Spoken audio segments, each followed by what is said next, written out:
తెలుగు రాష్ట్రాల్లోని అంగన్వాడీ సిస్టర్స్ అందరికీ నమస్కారం. ప్రతి అంగన్వాడీ అప్డేట్స్ కోసం మన ఛానల్‌ని సబ్స్క్రైబ్ చేసుకోండి. వీడియోస్ మాత్రం చాలా మంది చూస్తున్నారు కానీ లైక్ చేయడం లేదు. ఖచ్చితంగా ఒక లైక్ అయితే చేయండి. ఈ వీడియోకైతే 500 లైక్స్ అయితే ఎక్స్‌పెక్ట్ చేస్తున్నాను. ఎందుకంటే ఇది మనందరికీ ఒక మోటివేషన్ లాగా ఉండేటువంటి వీడియో. ఎందుకంటే మన తెలుగు రాష్ట్రాల్లో కూడా ఎన్నో సార్లు ధర్నాలు, సమ్మెలు, మరి ప్రభుత్వానికి వినతి పత్రాలు ఇస్తున్నాం. అయినా కానీ మన సమస్యలైతే పరిష్కారం కావట్లేదు. మరి ఇప్పుడు గుజరాత్ హైకోర్టు కూడా తీర్పు ఇచ్చింది. ప్రభుత్వ ఉద్యోగులను గుర్తించమని, వారికి క్లాస్ 3, క్లాస్ 4 ఉద్యోగులతో సమానంగా జీతాలు ఇవ్వాలని కూడా తీర్పు ఇచ్చింది. అదేవిధంగా గతంలోనే పెన్షన్ గ్రాట్యుటీ కూడా ఇవ్వాలని తీర్పు వచ్చింది. ఈ విధంగా వివిధ రాష్ట్రాల్లో మరి ఆల్ ఇండియా అంగన్వాడీ యూనియన్ ఆధ్వర్యంలో వివిధ రాష్ట్రాల అంగన్వాడీ యూనియన్స్ ఆధ్వర్యంలో ధర్నాలు చేయడం, ఒక రాష్ట్రానికి మరి సపోర్ట్గా ఉంటూ ఆ రాష్ట్రాన్ని చూసి ఈ రాష్ట్రం అంగన్వాడీ యూనియన్ చూసి ఆ రాష్ట్ర అంగన్వాడీ యూనియన్లు ఈ విధంగా కోఆర్డినేషన్ చేసుకుంటూ మోటివేషన్ అవుతూ మరి ఈ విధంగా ధర్నాలు చేయడం వల్ల కొంతవరకు మెరుగైన ఫలితాలు వచ్చే అవకాశం ఉందని తెలుస్తుంది. దీనికి సంబంధించి ఒకటి చూస్తే 8 డిమాండ్ల కోసం అంగన్వాడీ కార్యకర్తలు, సహాయకులు అయితే ధర్నా చేశారు. ఇది బీహార్ రాష్ట్రంలో అంగన్వాడీ సమస్యల గురించి ఈ ధర్నా.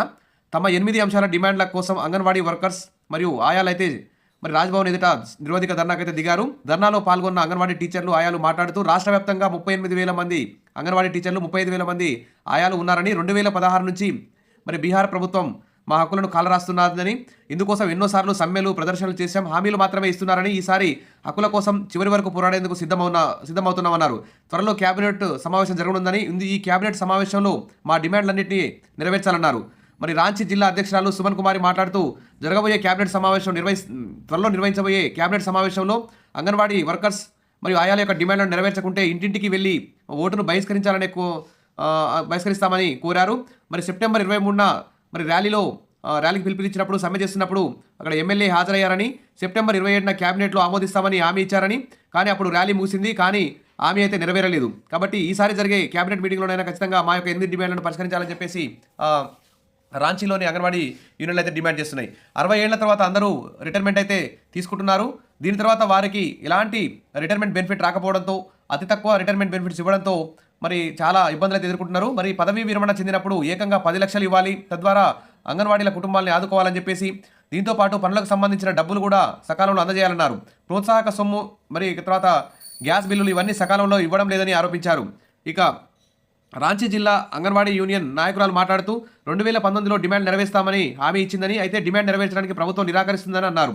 ప్రభుత్వం మోసం చేస్తోంది. సమాన పనికి సమాన వేతనంలో అంగన్వాడీ ఆయాకి ప్రతి నెల 25,000, అంగన్వాడీ టీచర్కి ప్రతి నెల 25,000, ఆయాకి 15,000 రావాలి. రాష్ట్రంలో అన్ని అంగన్వాడీలు నిరోధిక ధర్నాలో ఉన్నారని, మరి కాబట్టి దీంతో అంగన్వాడీ కేంద్రాలు మూతపడతాయని, 3 నుంచి 5 ఏళ్ల పిల్లలకు పౌష్టికారం అందకుండా పోతుందని, నిబంధనలు పూర్తి చేయాలని, అంగన్వాడీ కేంద్రాలకు పౌష్టికారం మొత్తం మార్కెట్లో అందుబాటులో ఉంచాలని, గౌరవ వేతనం చెల్లింపు సకాలంలో పూర్తి చేయాలని, మహిళా సూపర్వైజర్ పోస్టులకి 100% సీనియారిటీ ఆధారంగానే పదోన్నతి కల్పించాలని, ఎగ్జామ్ లేకుండా కేవలం సీనియారిటీ ద్వారానే గ్రేడ్ 2 సూపర్వైజర్ పోస్టులు భర్తీ చేయాలని, సుప్రీంకోర్టు ఆదేశాల మేరకు మరియు అంగన్వాడీ టీచర్ల ఆయాల సంక్షేమానికి చెందిన కాంట్రాక్ట్ కార్మికులందరిలో ఉన్న గౌరవ వేతన వ్యత్యాసాన్ని తొలగించి అంగన్వాడీ కార్యకర్తలు కూడా మరి టీఏలు చెల్లించాలని, బ్రాండెడ్ కంపెనీకి చెందిన ఆండ్రాయిడ్ మొబైల్ ఇవ్వాలని, తర్వాత ట్యాబ్కు రీఛార్జ్ కూడా అందించాలని చెప్పేసి, పెన్షన్ అమలు చేయాలని చెప్పేసి 8 డిమాండ్లతో కూడి బీహార్లో రాంచీకి చెందినటువంటి అంగన్వాడీ యూనియన్లు అయితే మరి క్యాబినెట్లో తమ హామీలను అమలు చేయాలని చెప్పేసి డిమాండ్ అయితే చేస్తున్నారు.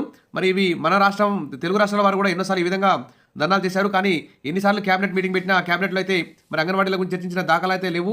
అంగన్వాడీలకు న్యాయం అయితే జరగట్లేదు. కాబట్టి మరి ఈ విధంగా అంగన్వాడీ యూనియన్లు అయితే ఆల్ ఇండియా అంగన్వాడీ యూనియన్లు అన్ని కలిసి కోఆర్డినేషన్ చేసుకొని మరి కేంద్ర ప్రభుత్వం మీద కూడా ఒత్తిడి తీసుకురావాలి. వివిధ రాష్ట్రాల అంగన్వాడీ యూనియన్లు కూడా ఆయా రాష్ట్ర ప్రభుత్వాల మీద ఒత్తిడి తీసుకొచ్చి ఐక్యంగా పోరాటం చేస్తేనే అంగన్వాడీ టీచర్ల ఆయాల యొక్క జీతాల సమస్య అయితే తీరుతుంది. ఈ అంగన్వాడీ యూనియన్ల పోరాటానికి గుజరాత్ హైకోర్టు, సుప్రీంకోర్టు తీర్పులు కూడా కొంచెం బలం చేకూరుస్తాయి, కాబట్టి కొంచెం సపోర్ట్గా ఉంటాయి. కాబట్టి ఆ దిశగా అంగన్వాడీ యూనియన్లు కూడా కృషి చేయాలని చెప్పేసి కోరుకుంటూ వీడియో అయితే ఖచ్చితంగా లైక్ చేస్తారని ఆశిస్తూ, ఇంకా ఎవరైనా సబ్స్క్రైబ్ చేసుకుంటే వెంటనే సబ్స్క్రైబ్ చేసుకోండి. Thank you.